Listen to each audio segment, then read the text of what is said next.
Hey fellas, it's Zam again with another subscriber video. Had one of my subscribers asked about equipment and pilot skills for World of Warplanes 2.0. Uh, so um, this is more along the lines for the newer players, or if you're just starting out in the game. Obviously, the veteran players are not going to need any of this. But if you're new to the game and you're wondering about equipment and what you're going to put on your planes, it really depends on the plane. It really depends on the type of plane: heavy fighter, multi-role, light fighter, and ground attack. Each of them should be equipped a little bit differently. Same with pilot skills. And what you're doing is here, when you're equipping these planes or your pilot skills, you're going to play off the strengths of what the plane does. I mean, for example, um, we have an IL-2 here, Mod 1, and if I say, hey, let's on the equipment, I decide to put on improved flaps, uh, you know, which is a viable option, at least for the um, the ground attack plane, because if you can slow down your reduction with idle speed 3% to move, it's very viable. But things like engine tuning, 5% power, engine power, probably not something that you're going to want. If you're building this, if you're outfitting this plane for survivability, and that's what you're going to be doing, because we have to look at the roles of the plane and what you're going to be doing with the plane, right? So this thing's going to be down low. It's going to be fighting. It's going to be attacking ground targets.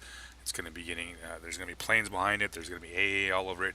So you want to build. You want to fit this aircraft with the equipment to do the job, right? And that's obviously, for this aircraft, I'm going to go with the considering livery livery 2, which reduces the efficiency of AA and rear gun fire by 30%. Um, if you're fighting over a contested base, lots of AA, I mean, it's already a tough aircraft, so yeah, putting a little bit more on there uh, will definitely help. Um, Same way with, I mean, any one of these ones, except for maybe self-sealing fuel tanks. This thing is notorious for getting set on fire. You have to look at that too. If something that gets set on fire pretty easily, that's definitely an option right there. It's fairly accurate already. Improved reflector sight, not necessarily what you're looking at. Usually, and I'll talk about this a little bit about the improved reflector sight. It's if you have a lot of um, your weapon spread, like on the wings, are wide and they're shooting to a point. Improved reflector sight works well. If you have a gun that fires right down the center or it mounted in the nose, something that you might not necessarily need. Ordnance delivery sight too. Once again, you're going to be at relatively low levels and relatively close. So it's still questionable whether or not you would need something like that. Additional armor plates. Well, yeah, sure. Any of the top four are all real viable equipment to mount on a ground attack plane. Every ground attack plane is a little bit different though. So you need to go over here and you need to look down through here, uh, about the description for the aircraft, and you kind of want to outfit the plane, kind of, looking at uh, what the description is of the aircraft and how it plays, and like I said, also how you're going to play the aircraft, right? Obviously, in a ground attack role, you're going to be down in the thick of it. You're going to get shot from behind. You're going to be taking a lot of flak. You're going to be taking, defense fighters are going to be up your rear.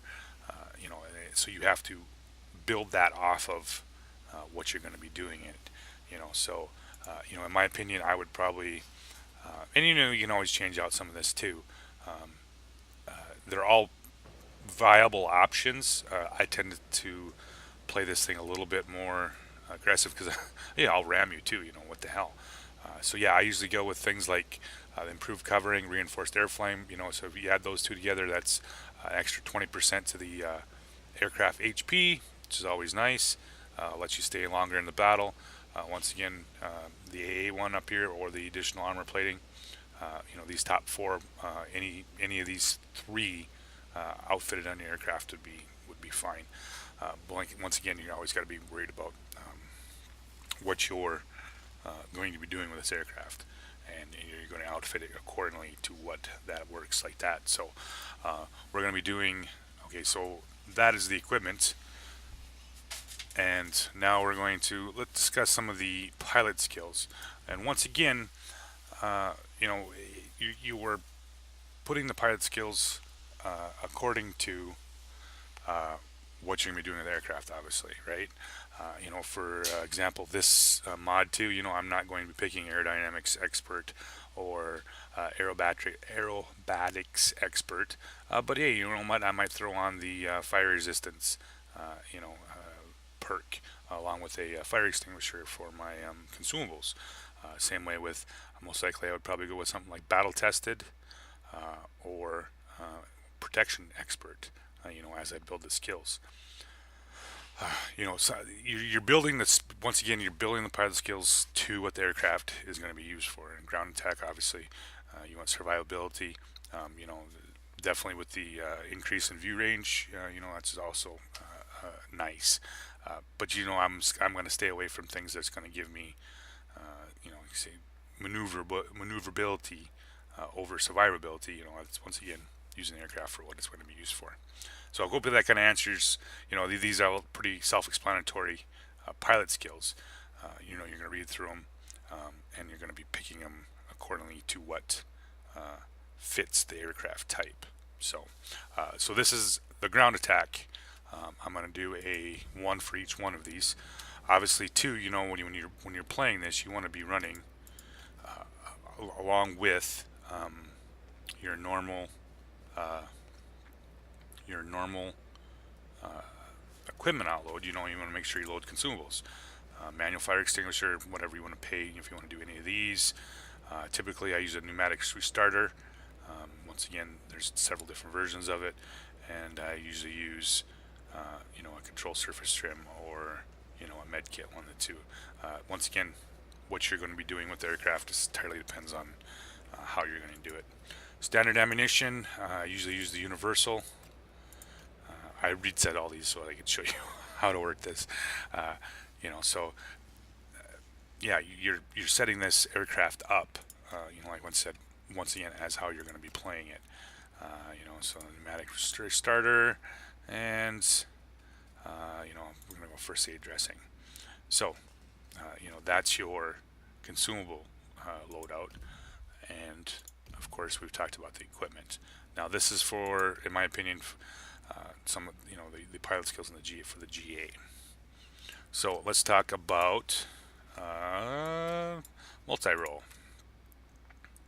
Once again, these are kind of odd because they're not only can they be used in the ground attack, but they can also, I mean, they also work as a, you know, obviously a fighter, maneuverability wise. This one has, you know, decent maneuverability for what it is. You're not being, in this patch, the 2.0, doesn't seem like you are being punished for carrying ordnance as much as you were in 1.9. You know, this aircraft seems to maneuver better, even maneuver as well with or without rockets. So, you know, that's something to think about. So what are you going to use? What do you want to do with with your multi-role? You know, in this situation, I'm playing it as a you know, attack ground targets, but also be able to fight. So, you know, that's what you're going to be setting this aircraft up as. You know, for equipment, I would definitely use once again, you know, the concealed livery to 3 for enemy aircraft, and the rear gun fire. So anything that's fired. So if you're behind a GA bomber or whatever, you know, that's going to be by 30%. You know, that reduces by 30%. That's always you know, a good option for the GAs or for the multi-roles, because in my opinion, the multi-role should be something that's you're going to be taking on the high HP planes like ground attacks, bombers. Not just because you have the rocket loadout, because you have 420 millimeters. You know, these things are going to survive. They have more HP. They're going to survive going up against heavy fighters, bombers, and ground attacks. You know, because of their HP and plus of the firepower they're packing. So that's in my opinion what I'm going to be doing with it. How I'm going to play this role of this aircraft. So they're once again going with concealing livery 3. It's not. I've played it a few times. You're gonna have to change some. You can change some of the stuff if you played it aircraft. Self-sealing fuel tanks not really necessary. This one you could, this one's right here for the gun sight, very possible. The cannons are mounted further out onto the wing. It's definitely a possibility. Engine polish, improved radiator. Back in the day when you could use this kind of more of as an energy fighter, that was definitely a possibility. Once again, what you're playing, in the role that I'm going to be using it, I'm going to go for obviously probably these top 3 right here for survivability. If you're going to play this ground attack role, I mean, like my Shinden, which is the tier 8 one, I'm obviously probably going to go this route, even though it's a multi-role. I play it more as a light fighter, so I would tend to gravitate toward this side of the equipment. But like I said, you're playing off the strengths of the aircraft. And in this multi-role with this Corsair, very tough aircraft, very durable. You want to build on that, and that's what I'm saying here is that you need to build on that aircraft's strengths, and that's what I'm going to do here. Once again, go through your make sure you load consumables. Some people don't carry consumables, but yeah, make sure you load consumables. Um, you know, Whatever your choice is. And once again, consumables are also entirely dependent on what, if you have an aircraft that has a tendency to catch on fire, maybe you want to splurge for the higher end fire extinguisher, things like that. You do a little thinking about this. Okay, so that's the multi-role. Now, as for the heavy fighter, once again, you got to do a little thinking here. You got to think about what you're going to be using it for and what you're doing with it.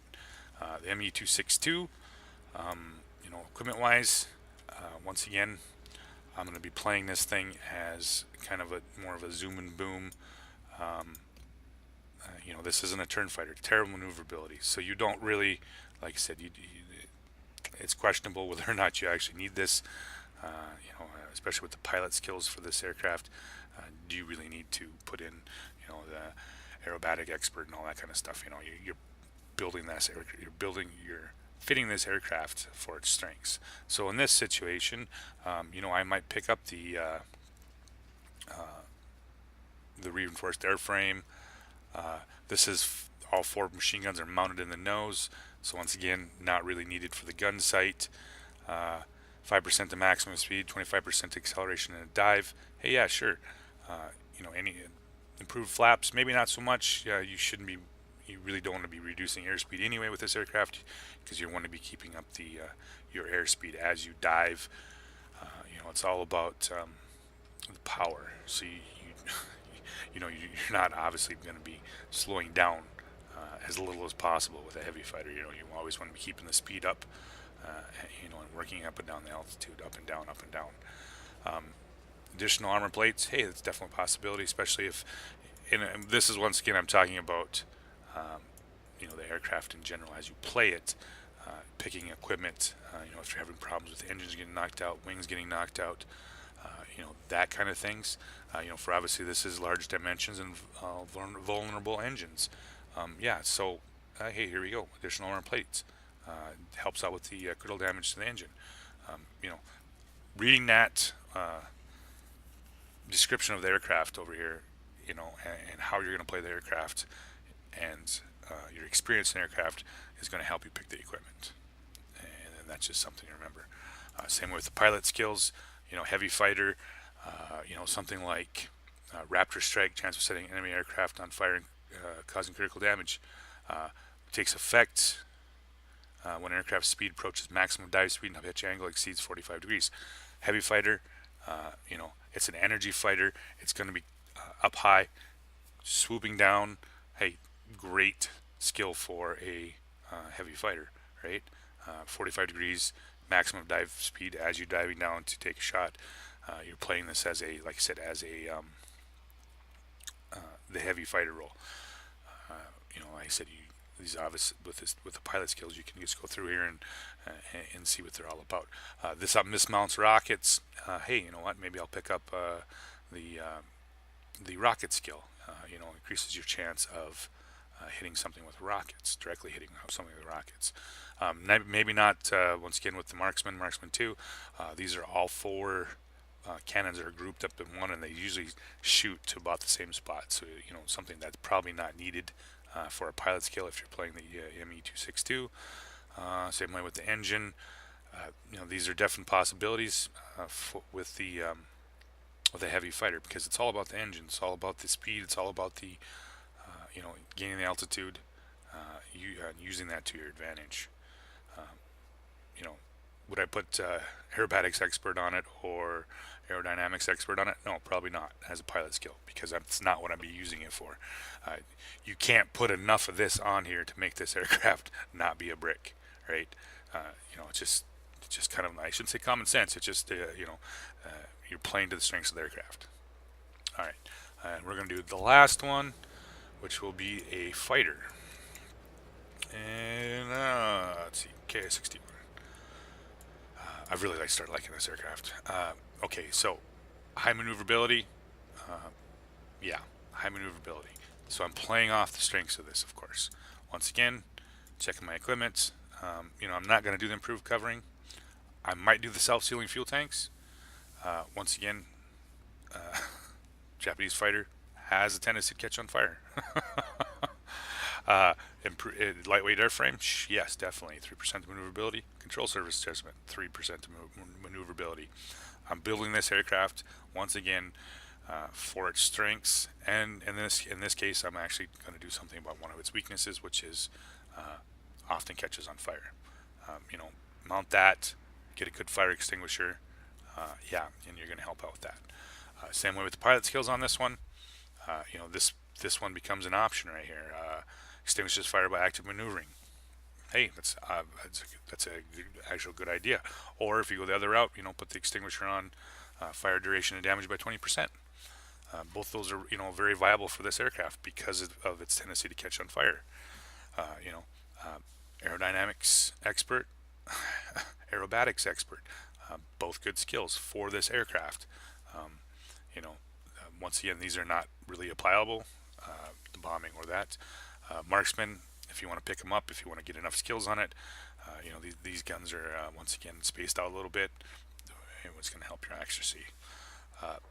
Not so much with the zoom and boom with the Raptor strike on it. So it's something that I probably wouldn't put on this aircraft.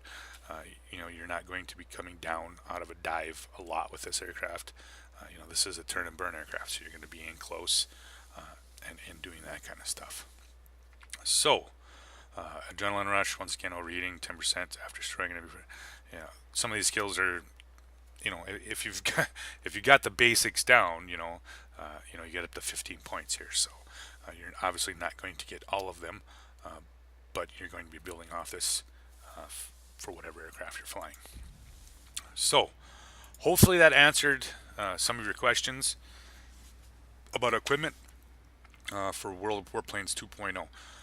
I'm going to be doing a series on the premium aircraft in-game, only things that you can buy, not stuff that's been reordered and stuff that you're not going to be able to get, but the stuff that's actually in the shop. So I'm going to go through some of that for you guys a little later as I start doing more of these videos. So hope you guys enjoyed the video. Put your comments down below if you guys want something else, review on something, let me know, or if you have any more questions. So we'll see you guys later. Have a good night.